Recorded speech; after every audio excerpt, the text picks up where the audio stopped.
What's up, family? What's up? What's up? What's up? Welcome back to another video.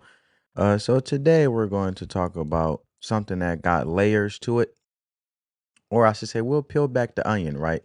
Because we got to break down something that has layers. And I'm talking about Angel Reese, as you guys may see on the screen. The media moment that's been flying around and what it really says about her growth, team dynamics, in the game of basketball. And we're not doing tabloid talk here. This is a real breakdown with real logic and real basketball because what happened wasn't just a mic drop moment, it was a missed opportunity. And we're going to get into why that matters. So let's go. So let's rewind the clock back real quick, right? Last season, after LSU won a national championship, Angel Reese became a household name. Her face was everywhere.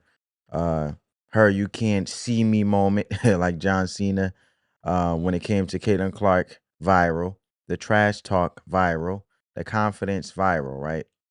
Then she said in this interview, people are watching women's basketball because of Me Too, and I'll take the villain role if I have to. And to be real, that statement wasn't crazy. The attention was real. She brought flavor and she brought energy. But when you put a claim like that into the world, you got to be ready to stand on it. And I want you guys to see the clip in which she said that she'll take the villain role just so it refreshes all of our memories. Check it out, family. It all started from the national championship game, and I've been dealing with this for 2 years now.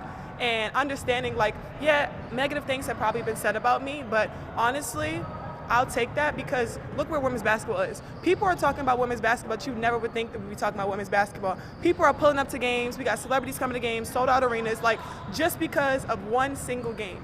And just looking at that, like, I'll take that role. I'll take the bad guy role, and I'll continue to take that on and be that for my teammates. And if I want to be that, and I know I'll go down in history, I'll look back in 20 years and be like, yeah, the reason why we watching women's basketball is not just because of one person. It's because of Me Too, and I want y'all to realize that. It all started from... All right. So that's the clip that I was referring to.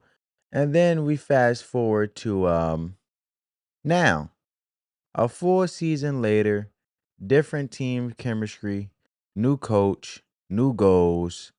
And in a press conference, a reporter asked, last year you said people are watching women's basketball because of you too. Do you still feel that way? So I want you guys to check out that clip now that has been going around. Check it out.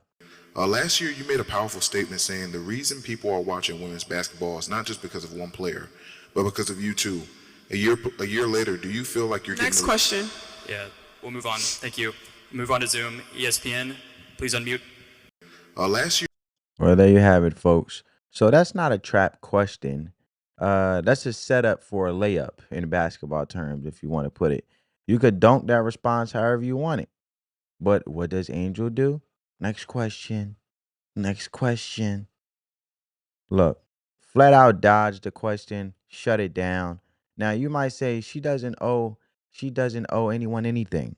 But hold up for a minute. Hold up. If you said it with your chest last year, why not clarify where you stand now? Especially if you grown, right? That's not media bait, that's a maturity test. And she flunked it. That's all. She flunked it. And this ain't about the quote. It's about the mentality behind the dodge. Let's make it plain, right? I'll give you an example. In basketball, if you take a wild three and miss, the coach ain't mad you missed. They're mad if you don't get back on defense. It's the same thing here. Angel took a big shot last year, saying she's the reason people are watching. She drew attention to herself. She leaned into the spotlight, but now she's acting like it's like if the spotlight is too bright. Nah, that don't work. That's like being a player who flexes when you're up 20 but goes quiet when the team's losing. You can't be that girl only when the crowd's behind you, right? And we go to this article and it says Angel Reese proves she wants credit without conversation by rejecting Caitlin Clark question. Um, so then it goes down. I'm gonna zoom in a little bit. It says Angel Reese does not want to discuss Caitlin Clark as a second year player, even though she was the one who could not keep the WNBA Rookie of the Year's name out her mouth as a rookie. The 23-year-old looked visibly annoyed by a question she brought upon herself and refused to answer. Her disconnect from reality is astonishing or shocking. Reese, draft number 7 overall by Chicago Sky in 2024, averaged a double double during her rookie season in the WNBA.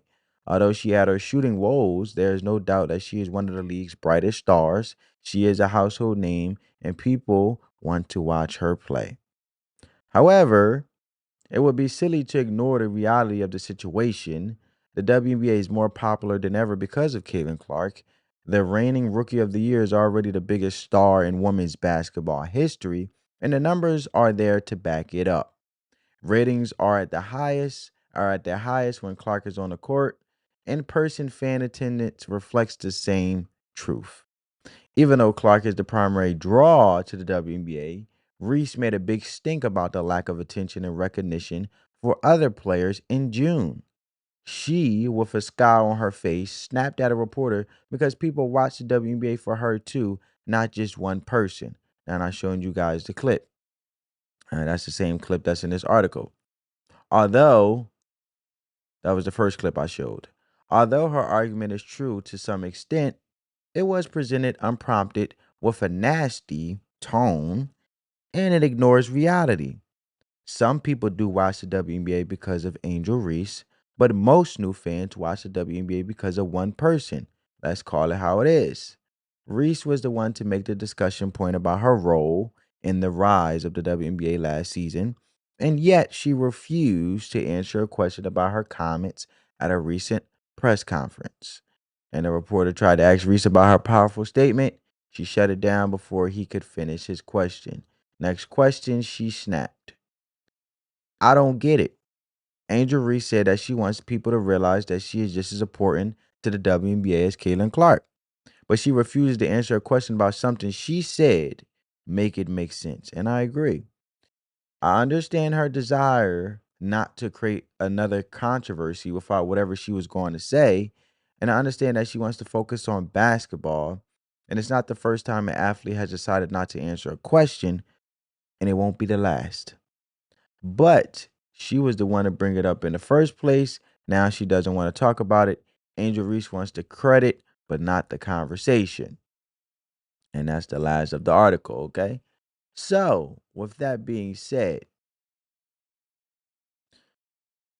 let me put this in real world terms. Imagine you tell your coworkers, I'm the reason this team hit our goal last year. Everyone hears you. It's, you know what I'm saying, the boss is clapping, everything's on the up and up. Then this year during the meeting, someone asks, "Hey, do you feel like you're the main reason you're the main reason things succeeded?" And your response is next question. That doesn't make you look strong. It makes you look shaky. Taking credit is always the easy thing to do, but taking responsibility is the real flex, family. And it also shows how much of a leader she is if she can't even take accountability for what she said. Now let's pivot to the basketball side of this. Angel Reese is under a new coach now, Tyler Marsh. That's a big deal. He got a different system, and when systems change, so do expectations. So she might not be averaging the same stats, might not get the same touches. Maybe she's been asked to defend more, box out more, play more off ball. And here's the thing, that's not regression, that's development. You know who else had to adapt like that? Klay Thompson. Klay Thompson on the Golden State Warriors, when he was on the Golden State Warriors with the Splash, it was known as the Splash Brothers with um, Steph Curry. That would be a historical run that goes down in history always. But Clay was a pure scorer. But when Kevin Durant came to the Warriors, he shifted his role. He didn't whine. He locked up on defense, hit shots, and helped win rings. Dwayne Wade in Miami. Dwayne Wade handed over the keys to LeBron when LeBron joined Miami Heat. Why? Because he wanted to win. That's what great players do. They sacrifice shine for structure.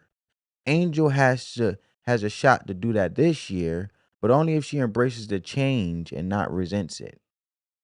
And let's talk about the media strategy real quick. If Angel now has PR people advising her to not feed drama, that's a smart move. But here's how you play that right. I said that last year. I would say this. This is what I would say. I said that last year. I felt it at the time. But this year, my focus is on my team and getting better as a player. Boom. That's it. You keep it respectful. You show growth. You don't feed the mess, but you don't run from your words either. This is what separates media trained athletes from the ones who crumble under a mic. And also as a woman, you should always keep it classy and have a likable approach because then it helps your marketability. Just like Asia Wilson is complaining how her marketability isn't the way it should be when it comes to endorsements, and she's not getting the endorsement that she expected to get when she has a whole Nike deal, which most women don't get on the WNBA. Ungrateful. But go check out that video. She's not likable and approachable because she's too busy marketing a race thing within the WNBA and being divisive. So how much more marketable to sponsors and endorsements you're going to be? It's the same thing with Angel Reese in this situation. How do you expect to be more marketable and to be a true leader and back up your whole statement of going down in history if you're so divisive and so consumed with self and you play on a team oriented sport? On top of it, at the end of the day, your success isn't just geared to you. And if you want to go down in history, you have to realize it's bigger than you, which you'll go down in history with your team, the franchise, and then within that, you'll set history within the WNBA, hopefully to create change moving forward in the right direction for future upcoming WNBA players, inspired young ladies or young girls out there that want to come and be aspired to be part of the WNBA history as well. So look, I gotta speak for the fans for a second, especially Angel Reese's fan base. Supporting your favorite player doesn't mean defending every move. It means helping them grow. And if Angel dodges a fair question, say it. That was weak, but she'll bounce back. If her game isn't sharp one night, just say tough night. She'll adjust. Blind loyalty is not real support. It's just noise. And I'm speaking for all the Angel Reese fans out there because they're quick to say somebody's on the Angel Reese hate train. No, we just calling it what it is and we're being objective when we having a conversation. Blind loyalty is not real support. It's just noise. You don't help the women's game grow by turning everything into a war. And you help it grow by treating it with real basketball analysis, just like we do with the men's game when it comes to the NBA. So, what does this all say about Angel Reese? She's still young, still raw, still gifted, still one of the faces of the sport, but legacy isn't built off of one season and a few viral moments. Legacy is how you respond when things don't go your way. How do you lead when the spotlight fades? How do you speak when the narrative isn't yours to control? The great ones, the real ones, own it all. The highs and the mistakes. Angel's got the platform. Now it's time to prove she got the maturity to match. And if you watch this for far, salute to you because this was more about more than just headlines. This was about basketball culture, growth, and leadership. So drop a comment and tell me, was the reporter out of pocket for asking her the question? Did Angel Reese make the right call? And how would you have answered that question? Let's have a real basketball conversation in the comments. And if you rock with this kind of breakdown, hit that like, smash that subscribe button, and turn your post notifications on. Hit that bell. More game talk, more honesty, and more growth every single time. Spread that peace, love, and positivity, family. And remember, you talk loud. Remember, you talk loud, right? Play harder and own your shot. I'll catch you in the next one, family. Peace.